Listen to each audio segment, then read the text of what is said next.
Hey, what's going on, guys? It's Andre, and I just wanted to make this quick video to show you guys how you could potentially be losing out on thousands of dollars every single month without even realizing it, without utilizing this critical marketing strategy called gun to your head marketing. Now, this is a strategy that I got from one of the best copywriters of all time. His name is Gary Halpert. And Gary, he had a really interesting story, right? So he was a direct response marketer back before there was internet and before they had any emails or anything like that. So he was writing all this by hand. And he wasn't successful anytime before this one instance, right? So it came to the point where he actually wasn't able to pay his rent. His electricity was down and he had no running water in his house. And that week, he knew he had to make things work, right? And his wife actually came up to him and said, you have to make things work. Otherwise, you're going to have to get a job and you're going to have to go a different path, right? And you're going to have to miss out potentially on your dreams of creating your own business. So that week, he actually created the best copy of all time that has been sent out over 1 billion times through email to this day, right? And this is what I call gun to your head marketing. And now, or he actually died in 2007, but after this one occurrence, anytime he wrote another piece of copy, any newsletters, anything like that, he thought to himself, what would I write if somebody had a gun to my head and I was sending out this email, and if it didn't get any sales, the guy with the gun would pull the trigger and kill me, right? And so that is what we're going to go over today in this video. So as you can see here, there's a bunch of different ways that you can produce great copy that people are going to want to see, right? So there's owned media, there's earned media, there's paid media, and there's cold outreach. And through owned media, these are just a few options on each, but there's newsletters, websites, social media. Earned media, you have reviews, shares, testimonials. Paid media, you have Google, Facebook, and YouTube. And then you have subcategories like retargeting and UGC, or user-generated content. And then you have cold outreach, which is what I do. I own an email marketing agency with emails, sending 1,500 emails every day. And then you have DMs and Facebook groups, just to name a few, right? And these are all the different ways that you can create great copy and allow everybody to see it. Now, I'm going to give you guys a few examples of some good copy and some bad copy on some of these different outbound strategies, right? So we're going to start off with bad cold emails. Now, this was an email that I just looked in my spam folder and I got like yesterday.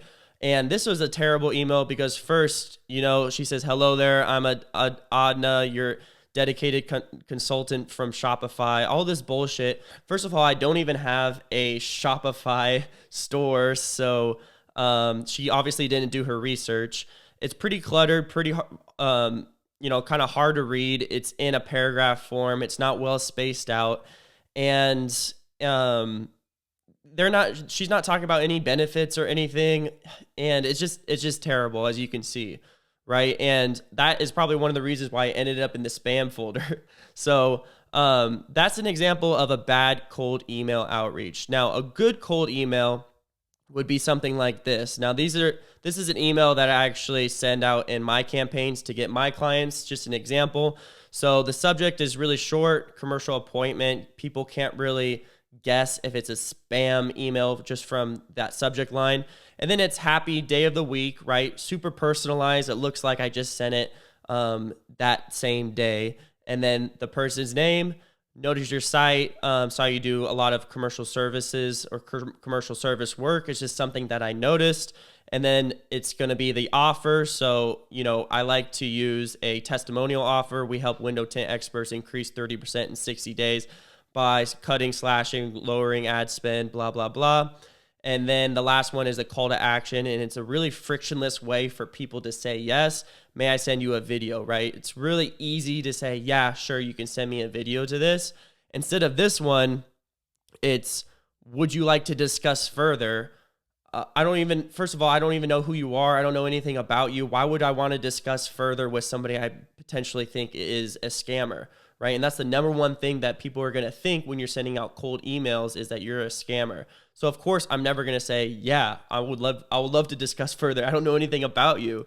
But for my email, it's more of like, hey, let me show you who I am with a VSL or a virtual sales letter. And then once they say yes to this, I just send them the link to that VSL and they can see an 8-minute video of me actually explaining about the product. And then they can get to know me and trust me a lot more than somebody that just reaches out and says, do you want to discuss further? I don't know who the fuck you are. Why would I want to do that? Right? So, and it's also really spaced out. You know, there's one sentence per line, super, super easy to read instead of having a paragraph kind of format, right? Now, I'm going to give you a couple examples of a bad newsletter and a good newsletter. Now, the bad newsletter was kind of hard to find because I just kind of had to find one off Google. And usually Google's going to have some of the best newsletters when you search through newsletters on images because they're showcasing their best work. But I was able to find a bad newsletter here. And you can see it's kind of long. Again, it's hard to read. It's in paragraph format. And in this email or this newsletter, they're talking a lot about themselves, their own membership plan. They're talking about the benefits of their exclusive illustrations collections or whatever the hell that is. They're talking about a lot of not benefits, but features. They're talking a lot about themselves, right? And, you know, one thing that I learned over the past, especially after reading How to Win Friends and Influence People by Dale Carnegie. If you haven't read that book, I would greatly recommend reading that book. It's really, whether you're in person or doing some digital marketing or copy, it's all the same, right? So people really only care about themselves, right? So whether you're having a conversation with somebody in person or a conversation with somebody on the internet, the same thing goes. Nobody cares about yourself. Nobody cares about your features. You know, it's funny because I go to people's websites. I talk to CEOs, business owners, decision makers on a day-to-day basis. And I go to their website and everything is about themselves, right? Their achievements, their people on their staff, you know, about them, all this stuff. And nothing is about how I could benefit from their services. Almost very rarely do I see a website that has things that show me exactly how I could benefit off their services, right? So it's a common thing for people to write copy that's all about themselves, and that's completely the wrong way to do it, right? And so here's an example of some good copy on a newsletter. This is actually a newsletter that I wrote, and it took me a while to write it, right? So when you're writing good copy, whether it's an ad, whether it's a cold email, whether it's a newsletter, you want to really take your time and act like there's a gun to your head. And if it doesn't get sales, then that person is going to blow your head off, right? That's like the only way to write good copy. So I actually, in this newsletter, I just explained a little bit about, you know, my story and try to be relatable at first. People love stories. So I said, I remember 8 years ago, I was coming into my first year as a Division I football player for Eastern Washington University. I was a cocky kid and I came in with a chip on my shoulder. When I would talk to other players on my team, I remember solely focusing on only speaking about my goals and what I wanted to achieve in my football career. I quickly became one of the most hated players on the team, and I could not understand why. Then one day I came across the book on Kindle called How to Win Friends and Influence People by Dale Carnegie.